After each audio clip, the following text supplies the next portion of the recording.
Absolutely. Right. So, Absolutely. yeah, man, Norfolk State won overtime 44, Mm.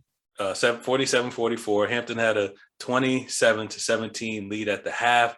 Norfolk State scored 14 in the third quarter to take the lead heading into the fourth quarter.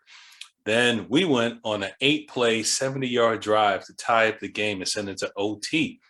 Looks like we were going for two, but received a delay of game. And I was on board with the going for two. Why not, right? Yeah, I was like, just to me, if we would have lost it going for two, I'd have been like, I'm cool with that. Yeah, why not, right? Yeah, Go do it. give it a shot. Because So, we had the momentum. yep, at home, non-conference, get it done. In overtime, we kicked the field goal, and then NSU, Norfolk State with Pooty scored a touchdown to win the game. So one thing that disturbed me, Hamptonite, is that there is now a blueprint for beating Hampton. And this is only going to get worse. And it's the same blueprint from last year. Yeah. So here it goes. And the coaches know this. They're so scouting. Everybody they're playing knows this. So you got to beat it. So first, if you're playing Hampton, you want to, this is what Norfolk State did. So coach, shout out to Odoms. Commit to stopping the run. So stop our run. Almost sell out. Even if we break some runs, stick with it. Just hang on. Withstand the early onslaught, the air onslaught from our quarterback and passing game. Jadakiss will get his. He's going to get it no matter what. Just hold tight. But, just stop the run. We're going to get our thing in the pass. Hold tight. But eventually, it's going to turn into fool's gold. Just a lot of pressure on the quarterback, drops, all kinds of things. So then, if you're playing us, your opposing offense, score as fast as you can. On our defense. And that will put pressure on our offense to score because they know that our defense is porous. So now they feel pressure to score, and their run might not be working as well as it was before. So now they got to pass. So running gets harder, then we abandon it, right? So in that third quarter, we came out a little conservative, trying to protect the defense, protect the lead, run on first, run on second, behind the chains. That was it. You behind the chains. Yeah. Then running gets harder. Then we start throwing it. But now it's known throws. And now the QB is under pressure. So those easy throws aren't easy no more. So now it turns into chuck and duck.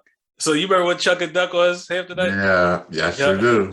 So for all of the young folks, there's a lot of people that weren't even born. So back in the 90s, the style of offense that we run, almost everybody's running the spread, but at the time it was called a run and shoot.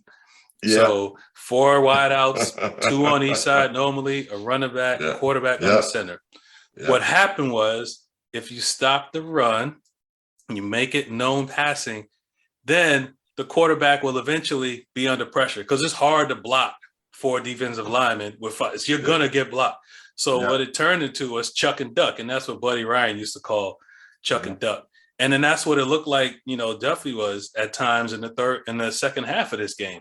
He was throwing that ball. He was getting hit, even though they weren't sacks. He was throwing that ball and ducking.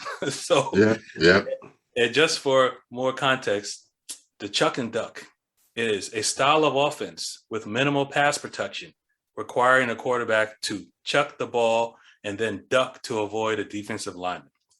And that's what we were doing in the third and fourth quarter. Absolutely. At this point in time, Hamptonite, it's all over. The defense turns into a demoralized dumpster fire, and then we're unable to stop anything. And that's been like the blueprint these past couple of years. Like, stop the run, make us pass, defense gets beat, and that's pretty much it. So that's the blueprint. Is there any but this is all correctable. We got the guys. The coaches are smart. I've only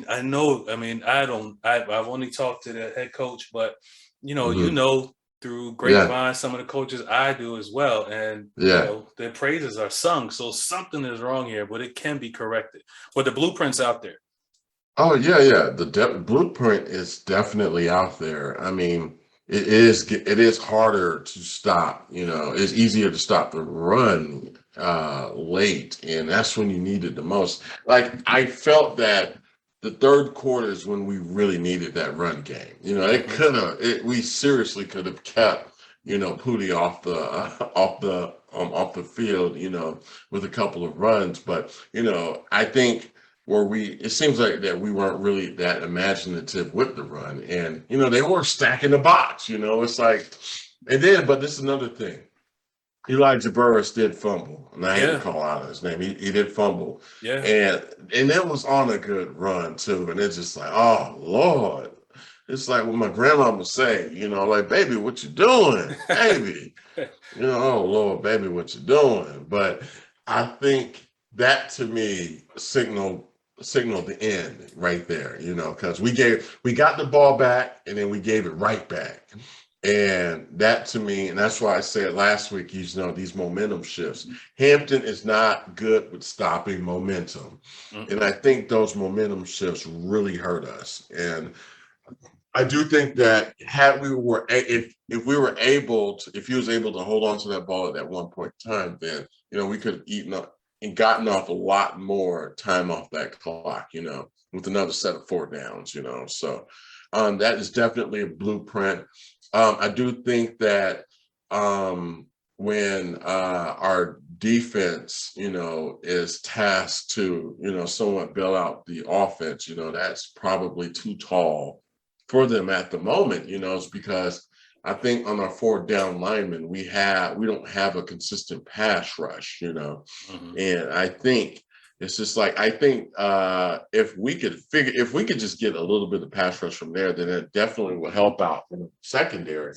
But I mean, I just don't know, man. This is just like that first play in overtime, when Norfolk State got the ball, and they just chucked that ball up to that receiver at the corner.